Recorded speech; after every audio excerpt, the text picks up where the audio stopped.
cet homme est un éternel adolescent et ce n'est pas une phrase au sens figuré. Alors qu'il a 32 ans, on jurerait que Denis Wazurin en a à peine la moitié.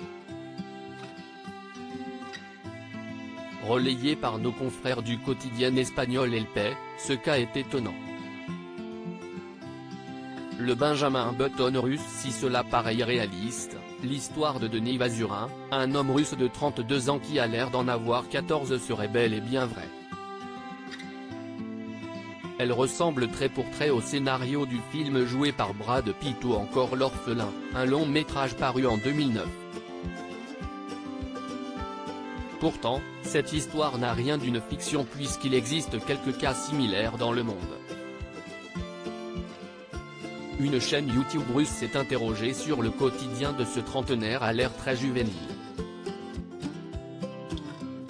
Depuis cette interview, les médias ont relayé en masse son histoire qui a aussi conquis les internautes sur les réseaux sociaux. L'homme pourra alors raconter au monde entier ce que cela fait d'être pris pour quelqu'un qui a la moitié de son âge.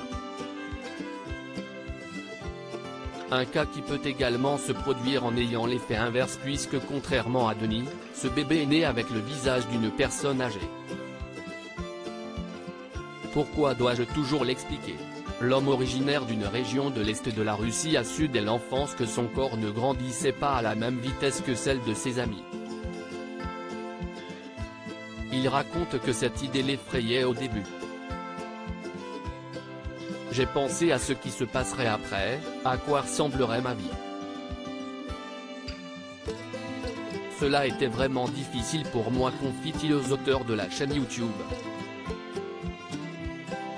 Pour autant, Denis n'explique pas à ces derniers s'il s'était déjà rendu chez le médecin pour savoir ce qui n'allait pas.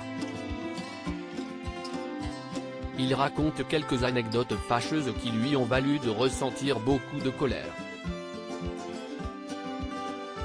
Une fois, des policiers l'ont arrêté après l'avoir vu au volant en pensant qu'il était un mineur délinquant. Denis raconte que d'autres quiproquos l'ont conduit à avoir un complexe de sa différence. Pourquoi dois-je toujours l'expliquer à chaque fois que quelqu'un me parle? Fulmine-t-il. Heureusement, le trentenaire a su se résoudre à sa condition et vit normalement dans sa ville où tout le monde le connaît.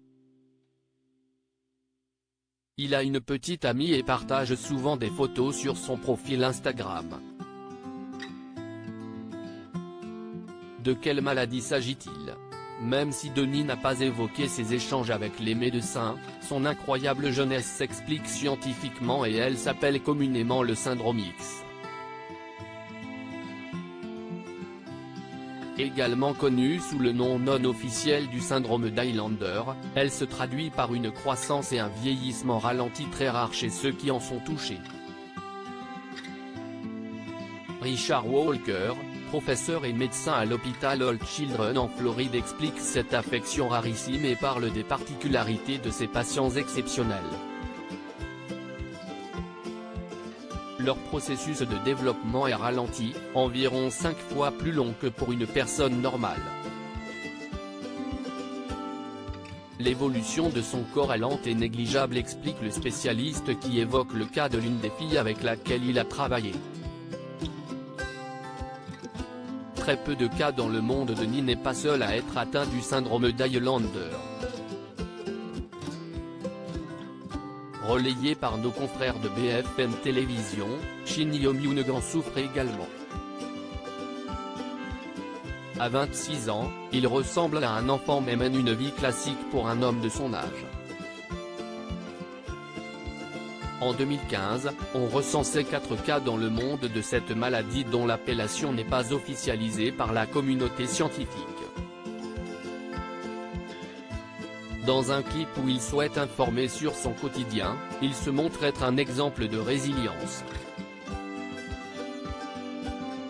Cette vidéo le montre comme un jeune qui va en boîte de nuit, flirte et a une vie amicale épanouissante. Affirmer sa différence en situation de handicap, un parcours difficile interrogé par nos confrères de psychologie.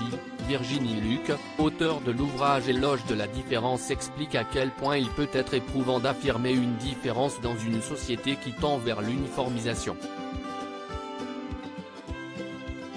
Elle analyse, tout est mis en œuvre pour éradiquer l'exception et mettre en place le modèle unique.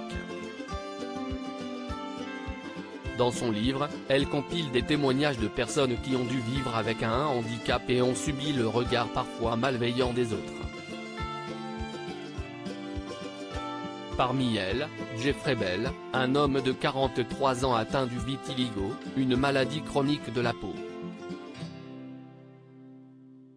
Quand j'ai compris que la nature avait fait son chemin et que ces pas étaient irréparables, j'ai pu alors me mêler au mouvement de la vie. Et les regards meurtriers, je n'ai plus le temps pour les disséquer, confie l'homme qui a désormais décidé de s'affranchir des jugements et de reprendre le contrôle sur sa vie.